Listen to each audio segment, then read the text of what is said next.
Hey mama, do you feel like a raging mess 1 to 2 weeks before your period? PMS is common but not normal. Let's unwrap why you're experiencing PMS and what you can do about it.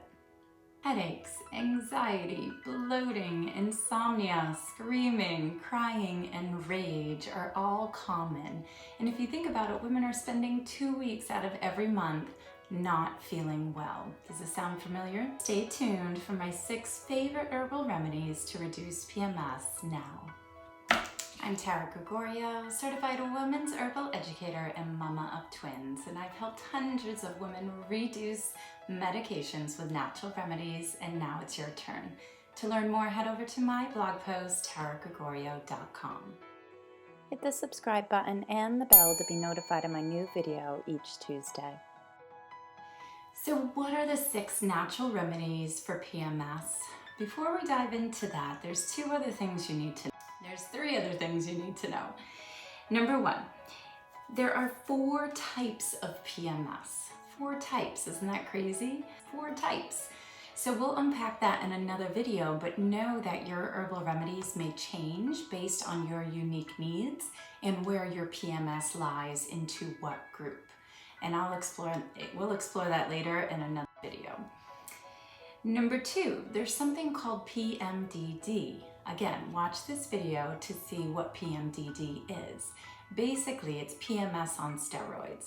Crying, screaming, raging, depression. It's all categorized under something a little bit more severe than your PMS. But don't worry, we can take care of that. We just have to get to the root of what's going on in your body. And number 3, is your cycle regular? Because the herbs will change based on if your cycle is regular or not regular and based on your unique symptoms. So let's try to unpack this as much as we can, but know that there are unique herbs for your specific needs, and that's what I do in a health consultation. So tell us below, what is your number 1 biggest symptom when it comes to PMS? What is the one that you hate the most? Let us know. So what are my 6 favorite herbal remedies to reduce your PMS? Number 1, cramp bark. So keep in mind, most medications, if not all, affect your gut health and may create something called dysbiosis. This is why so many of us cannot handle gluten and dairy, because our gut health has changed so much. So that monthly dose of Advil is affecting your gut health. So the first thing you can do is take away the Advil and replace it with what's called cramp bark. Cramp bark is a tincture that you would purchase. You put a little bit in water and drink it, and then that is your medicine for cramps. It also works for after pains as well, after birth pains as well. So after a miscarriage, after a birth, anything to do with the uterus and abdominal area, cramp bark is your go-to medicine. Number 2, the anxiety, the weepiness, the craziness we feel, the heart palpitations. Motherwort is your answer. Again, motherwort is very bitter, so you would take it in a tincture format. You would put the tincture in a little bit of water and drink it. If you're not sure how to use herbs, watch this video and I'll explain how you can use your herbs. Basically, you would take motherwort after ovulation. So when you feel that anxiety coming, or it might be just a few days before your period. So 3 days before your period, and then when your period comes, you'll notice that you feel much better. So grab motherwort to help with that stress and anxiety and even insomnia due to heart palpitations. Also, the mom that wakes up in the middle of the night startled, motherwort is good for you. Number 3, vaginal pain or constipation. Women say they have vaginal pain before their period. It could be due to fibroids, but it also could be due to constipation pushing down on your pelvic floor. It's very common to have constipation after a pregnancy. So you want to move your bowels with ground flax seeds. Number 3 is flax seeds. Grind up fresh flax seeds, organic flax seeds, sprinkle them in your oatmeal, put them in your shakes, and drink lots of water to get things moving, particularly day 14 to day 28. So if you haven't already, you want to start tracking your cycle. Day 1 is the day that you begin bleeding.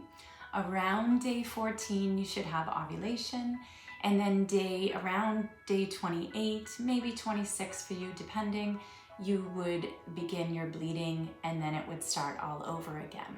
So begin tracking your cycle, write it down on a calendar, or use an app like MyFlow from Elisa Vitti. I'll put the link below. Number 4, my favorite herb for stress, anxiety, postpartum, and even PMS is ashwagandha. Are you surprised?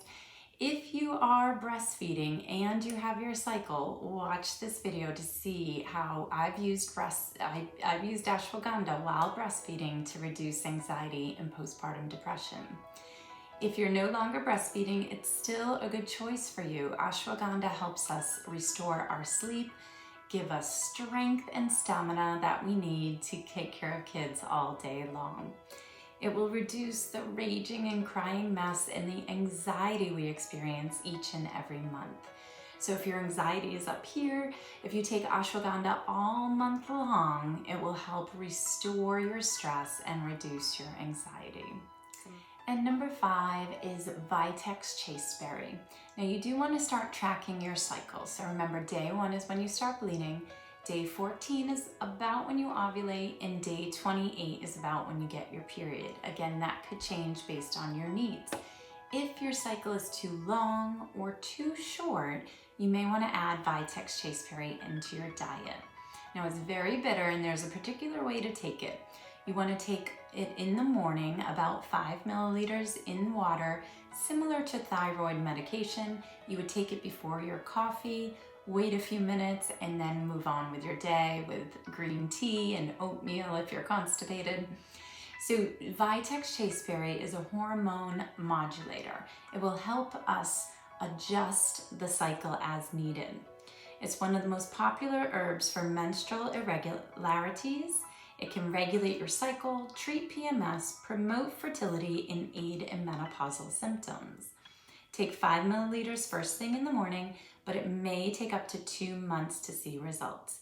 It's contraindicated in women who have estrogen-sensitive cancers, so keep that in mind. Also, it's very bitter. Some women don't like the taste of it, so I do love to put it in a blend sometimes with elderberry syrup or honey, something, if you can't stand the taste of it, something to sweeten it up so that you get it down every morning. Now there's a small percentage of women, if you're taking this in the postpartum time, that their depression does get worse. So if you do have postpartum depression, keep in mind we have to restore your adrenal health before adding in Vitex, or Vitex maybe in combination with other herbs like stinging nettles, to restore your health. Below, let me know in the comment area. Plus, tell us your number 1 symptom for PMS that drives you crazy each month. Now that you know my favorite herbal remedies, go ahead, click the link below to grab your download, to learn about these herbal remedies and to have them written out so you know exactly what you're purchasing. Thank you for watching, and if you know another woman that has PMS or PMDD, please forward this to her so that she can find relief and stop raging every month. Thank you.